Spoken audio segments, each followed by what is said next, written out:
Hi everyone, and welcome back to another episode of Scott's Soldiers. Today I want to talk to you about my impressions or observations of the Chicago Toy Soldier Show. If you couldn't be there, spoiler alert, I think it's still worth attending, whether you go for the room trading and the show or just show up for the Sunday event itself. I myself have not been there since 2022, and I noted some differences. But I've also had a chance to get a different perspective.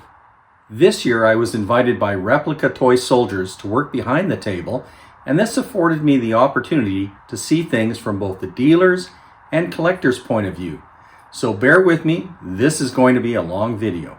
Chicago is one of the more accessible cities in North America. Located in the heart of the Midwest, it benefits from 2 airports, interstate highways, and hotels galore. In some respects, it's a destination spot unto itself, with professional sports teams, world-class eating, entertainment, and sights to see. The show is held in the suburb of Schaumburg, south of Chicago at the Marriott Schaumburg, near Interstate 90. I flew in via Toronto, and while this took several hours of flying and layovers, with a morning departure, I was at the hotel mid-afternoon to participate in the much-vaunted room trading. I know those of you from out of the country will be wondering, what were the U.S. border controls like? Well, when I was asked by U.S. Border and replied I was going to the Chicago Toy Soldier Show, you could see their eyes roll in the backs of their heads as they quickly handed me back my documents. I guess they don't subscribe to my channel. I also spoke to attendees who flew in from overseas and drove across the U.S.-Canada border with inventory to sell. All reported no issues with U.S. immigration or customs.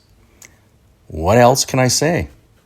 Speaking with vendors, I think patience, planning, and communication are vital to avoid frustration or hiccups. Both the hotel and the event staff were run off their feet with a wedding, hockey tournament, airline flight crews, and, of course, old farts who collect and sell toy soldiers. The hotel has plenty of free parking, and there is a good choice of restaurants and shopping malls 5-minute drive away if you wanted a break from the hustle and bustle of toy soldiers. I like that the hotel delegated room traders to the 3rd, 4th, and 5th floors, keeping the room trading to a concentrated area within the hotel. While I started my hunt for treasures on Thursday afternoon, there was trading happening on Wednesday and continued right through to Saturday afternoon. I want to give a public service announcement about the room trading, so those of you familiar with this can mute me or grab a refreshment and snacks. This show is actually 2 shows in one, the room trading and the Sunday show. In my heart, I believe that you should do both. Room trading is more relaxed. The vendors are in their hotel rooms, surrounded by their inventory. You're seeing a lot of stuff before the Sunday show, and you can go at a leisurely pace, looking at what items they have, and then move room to room. It affords you the chance to talk to the vendors if you choose to. Ask them questions about a figure or a set. Inquire about the price, maybe negotiate a sale, or establish a contact for a future item. All of the above is why I'm a big fan of the room trading. Is there any etiquette beyond please and thank you? Well, if something is still in its original factory wrapping, leave it that way. And yes, you can pick up items for closer examination unless marked do not touch. My rule of thumb is to make eye contact and simply ask, can I pick this up? Can I open this? Can I unwrap this? Obviously, most items can be examined with the Mark 1 eyeball. I found that there were variations in prices for the same articles, and I think that reflects the seller's motivations. Some were downsizing, perhaps others were selling consignments or clearing out an estate, and others were regular traders in the hobby. It didn't really matter, but if you know what you're looking for or have a sense of what the market value of an item is, then you can negotiate or purchase with some confidence. But at the end of the day, if you saw something on your bucket list or was out of production or simply a must-have, I can't tell you how many people will tell you, buy it now, versus hoping it would still be on the vendor's table come Sunday. From Thursday to Saturday, the room trading was steady in my opinion. There doesn't appear to be any rhyme or reason on which room or floor the vendors were.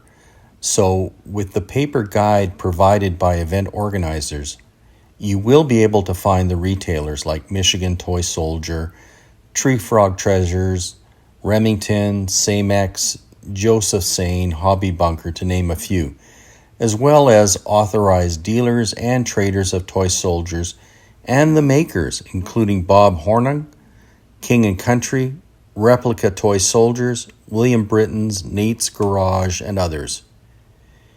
If you were looking for metal, resin, plastic figures and sets, or the latest in 3D, no worries. Collect play sets? There were rooms full of those. Want to speak to diorama builders? Pat Gallagher's Gallery and Warbirds were in their rooms. If scenic material or preformed structures were needed, there were vendors for that. Books, magazines, castings, advice, it could be found at the show. Now, as you watch, you will sometimes see the prices for the items. These are in US dollars. As you watch this, remember you can pause the video at any time to get a longer look or take a bio break and get another refreshment. There is or was a lot to take in, so don't rush. I'll tell you up front, there was a lot of King & Country for sale. A lot.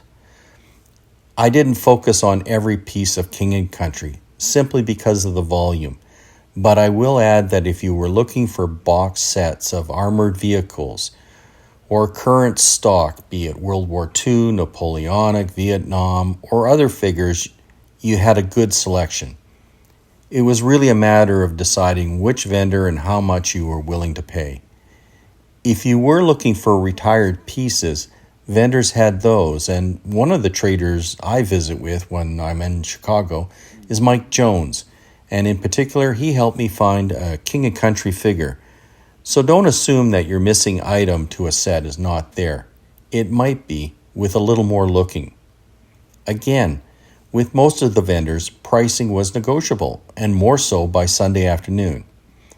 A shout out to all the vendors who did have pricing on their wares during the room trading and the Sunday show. After all, the point is to be transparent to get that sale. Speaking of transparency, this is where I step up to the podium. I'm a fan and buyer of Replica Toy Soldiers, and I was happy that the company chose to attend this year's show.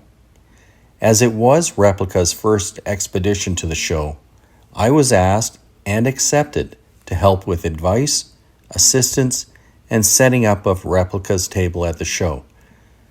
The quid pro quo was I got inside access to the entire Sunday morning setup, so I could watch, record, take pictures, and get that first-hand experience of watching all the other vendors lug their trolleys full of containers in, set up and reset their figures on the tables.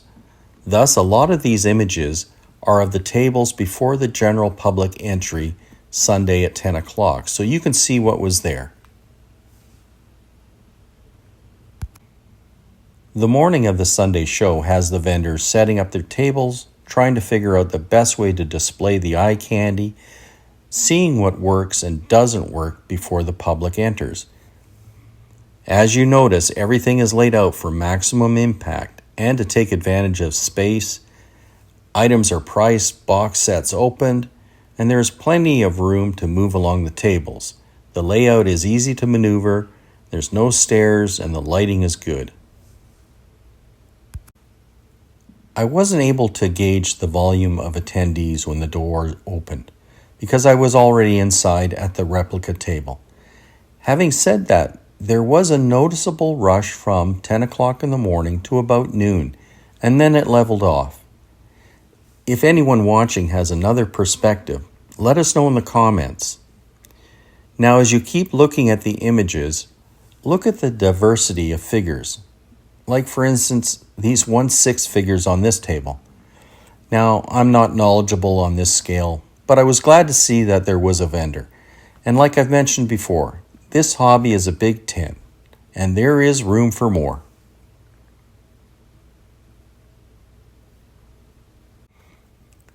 I'm starting to learn more about paper soldiers, and these were from several tables. I almost pulled the trigger on these French colonial saffies, but there were others as well, which were in good condition and could jumpstart or add to somebody's pre-existing collection. So again, I remind you, there's a lot of diversity here. As you have seen, there were lots of plastic figures of various sizes and origins.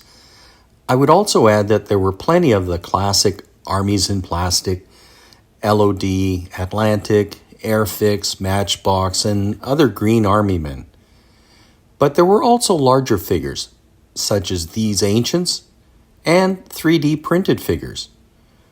While you can find plastic figures pretty much anywhere, if you were looking for figures from Europe, such as this assortment, or figures no longer in production, it's shows like Chicago, or maybe more specific, toy figure shows that you have to attend.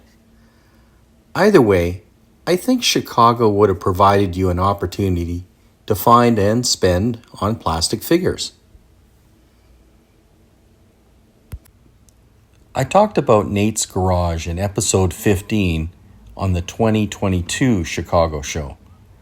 If you've followed his website, you've seen the growth of his company and the diversity of products he makes, which include custom orders.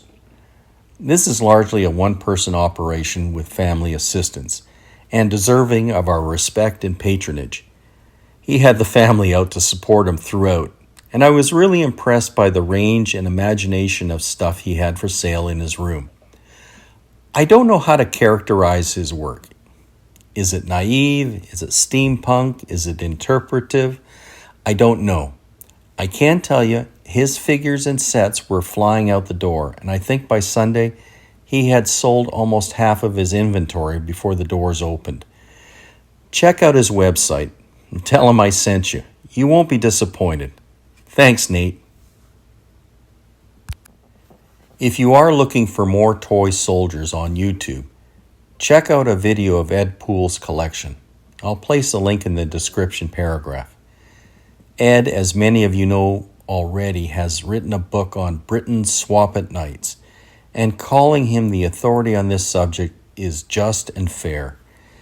He was also doing room trading, and the swap-its he had for sale were pristine, and to me, unique, as there were some I don't recall ever seeing before.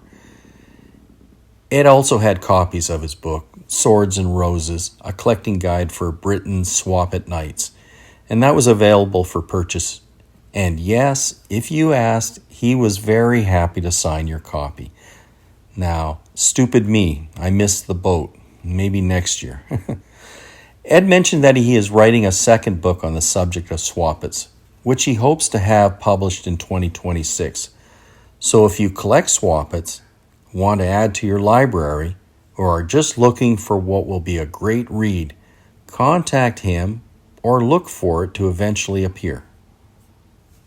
As I mentioned above, I helped replica toy soldiers at the show, a resource if you will, and thoroughly enjoyed watching the owner, Andrew Stevenson, meet and greet everyone who came to his room and his table on Sunday. Now, Andrew was typical of many of the sellers, explaining the sets and talking about his passion, what customization he could do, and letting people handle his figures and vehicles and negotiating sales. I think Andrew had a terrific time meeting some of his American customers for the first time, speaking with people in person versus through emails, and promoting the International Toy Soldier Club, which he also enjoys doing. It's a wonder he still has a day job.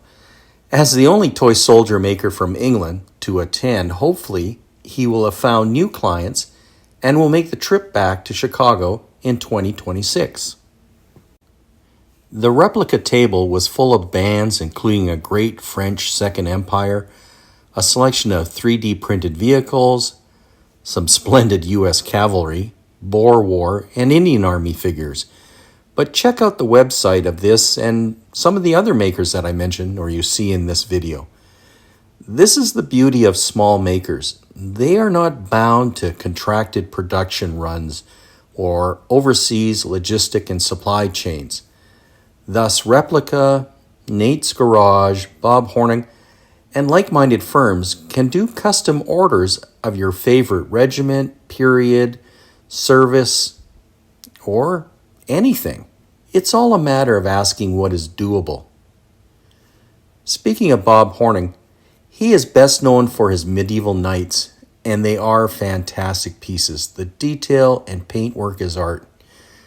I once again missed the boat and did not purchase a figure or more, as having a piece of his in your collection is, in my opinion, a must for any collector.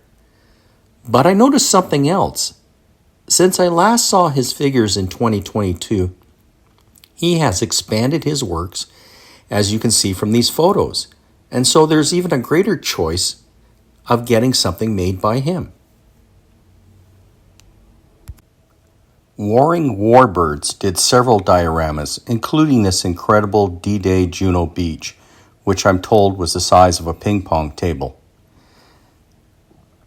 Also presented were a number of World War II aircraft in different settings, some crashed, others parked on the tarmac, and lastly this group of Serbian soldiers receiving a blessing, which, like the Juno Beach and the aircraft, caused people to pause and take a closer look at the detail and imagination of the maker, Michael Shrekov.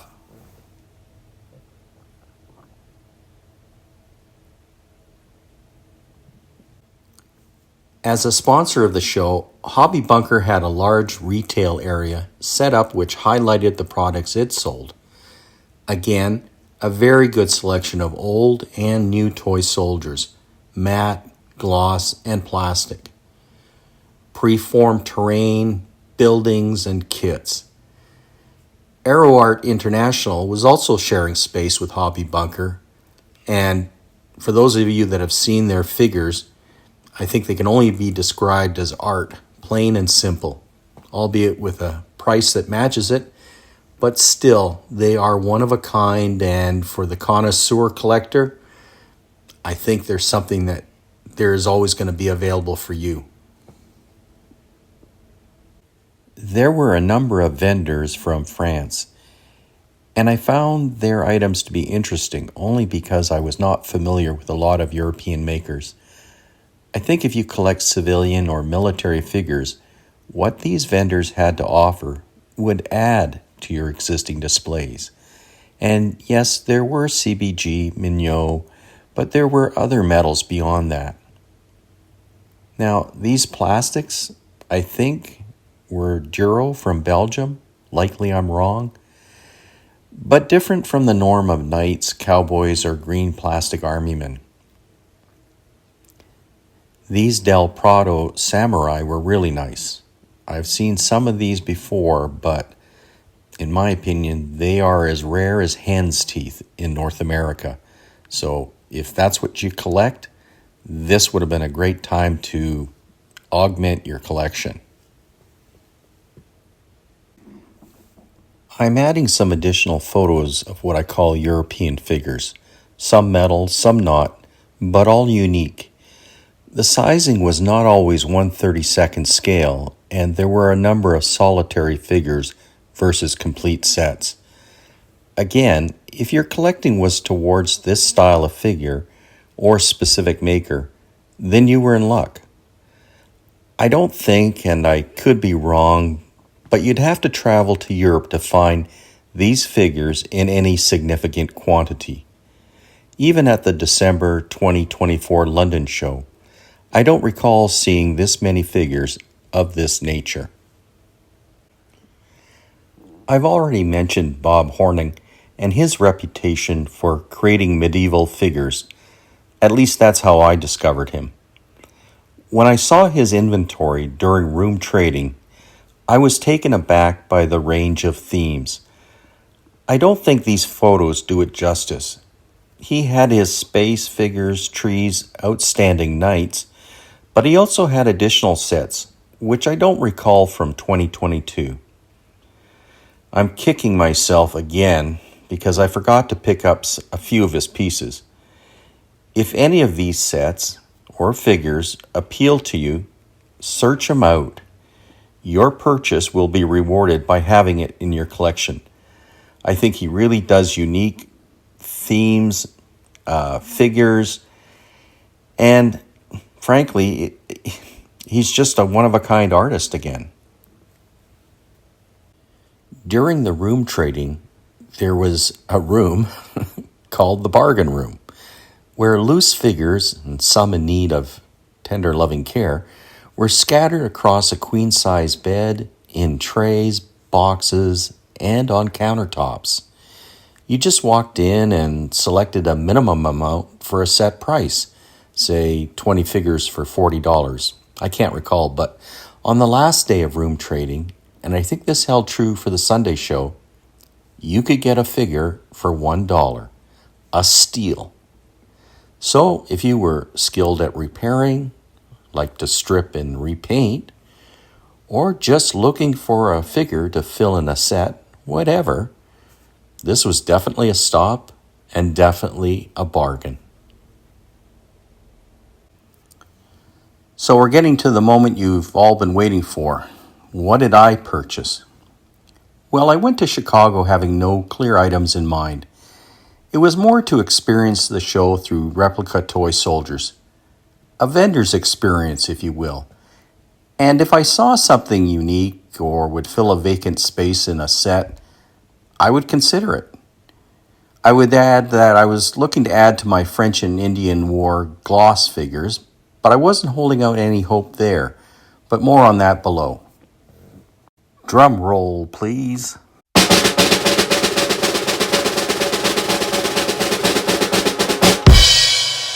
This is King & Country's RAF 034 Airman Radio Operator, which I'm going to place with my King & Country Canadian D-Day grouping. I think this can pass off as a Royal Canadian Air Force forward air controller for my 3rd Division Canadian troops on Juno Beach. These Britain's figures I found in the bargain room for the price of $1 each. These two are, I think, from set number 1834, Scots Guards in helmet. Could be wrong, but just a wild guess. And this one is a conversion to a more interesting New Zealand Army figure. Makes you wonder again why Britons didn't get off their duff and try something a little bit different. These are Manoil dime store figures, M87 camouflage sharpshooter lying down and number 115 aviator carrying bomb sight. Listen, there were lots of dime store podfoot figures at Chicago to choose from. If that was your niche, if that's what you only collected, you would not have been disappointed to see the selection.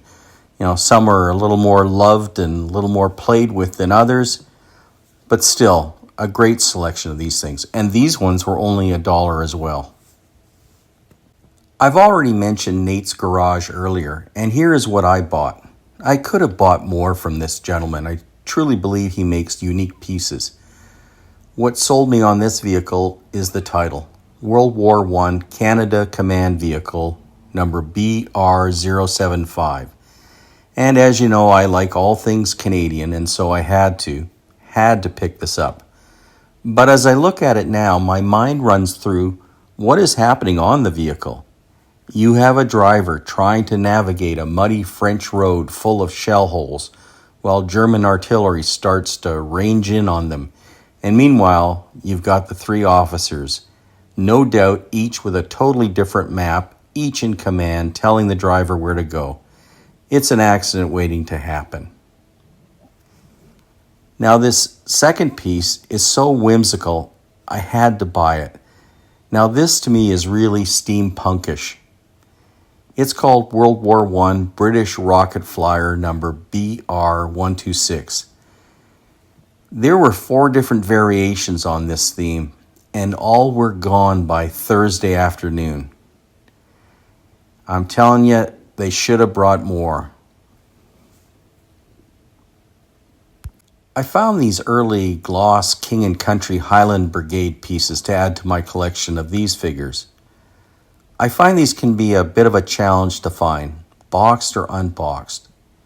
If you've seen my episodes 3 and 4, these figures will fit nicely. They are a selection of the Highland Brigade in red and khaki colors.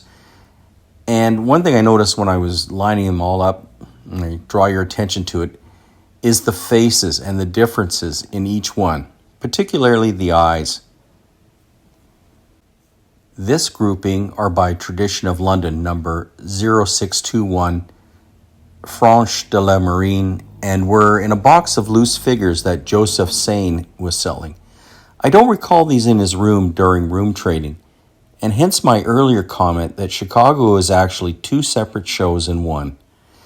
Now, I scooped these up at the end of Sunday's show and arm wrestled Joe on the price, for which we were both happy. The first time I saw these was in the 2024 Christmas window display of the Armory of St. James off Piccadilly Street in London, and I've been looking for them ever since. These will fit nicely with my French and Indian War sets. They are dressed in such a way that they could double as Acadians or Quebec Militia, 1812, or Lower Canada Rebellion of 1837, or stretch it out a bit, even the Northwest Rebellion of 1869 as Métis Irregulars. I picked up these armored cars from Replica Toy Soldiers, and these were selling very well at the show. Replica is trying to cover off the interwar period of British colonial armored fighting vehicles. These are 3D printed, and yet they still have some weight and substance, and still more affordable than a die-cast. This Crosley car was unique due to the open hatch with the figure. I'm sure if you asked Andrew Stevenson, he would make more of this type, but for now, this is mine. All mine. The second vehicle is a Dingo Scout car. All of this type sold before Sunday. I've stood this Britain's figure next to the vehicles so you can get an appreciation of how accurate the scale of the cars are vis-a-vis the figure. Looks good together, so get your orders in. This next set is by Star Toy Soldiers. You could almost say Marlboro Miniatures.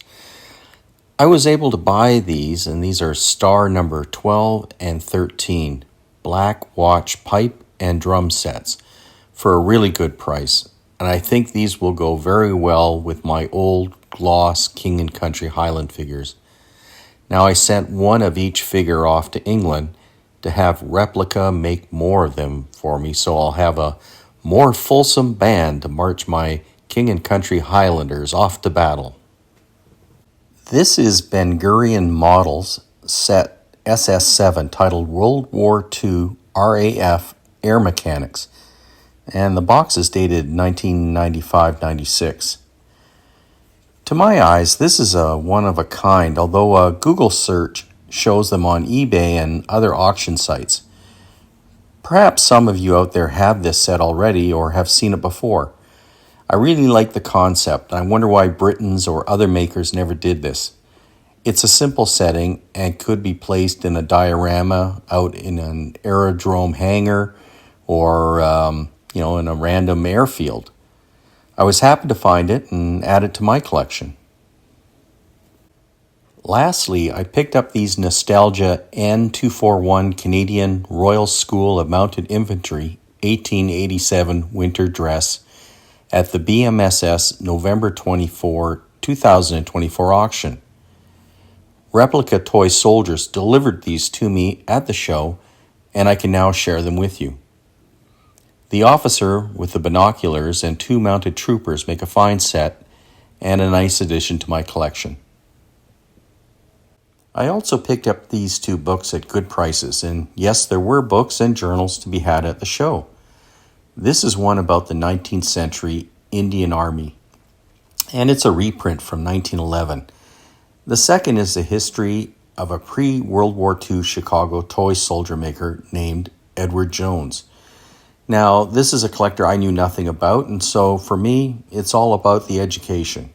It's well written with loads of photos of the figures he made back in the day, and I think it's a really nice addition to my library. For the most part, these sales, regardless of room trading or show day, are all cash sales. If you don't bring cash, you should turn around, find your significant other, your mom, or head to a bank to get some dollars. The hotel accepts credit cards, but all the vendors take cash with few exceptions, such as the retail stores which attend. Save yourself a lot of trouble and bring cash. There, did I say that enough? Cash is king. So what are my impressions of this year's show? Overall positive. I recognize that each year is different, and 2022 is not 2025. It feels like there were fewer vendors, but maybe not. I certainly had a better sense of what room trading was about, and I'm glad that this was still a great experience. The hotel is what it is, a hotel in the burbs.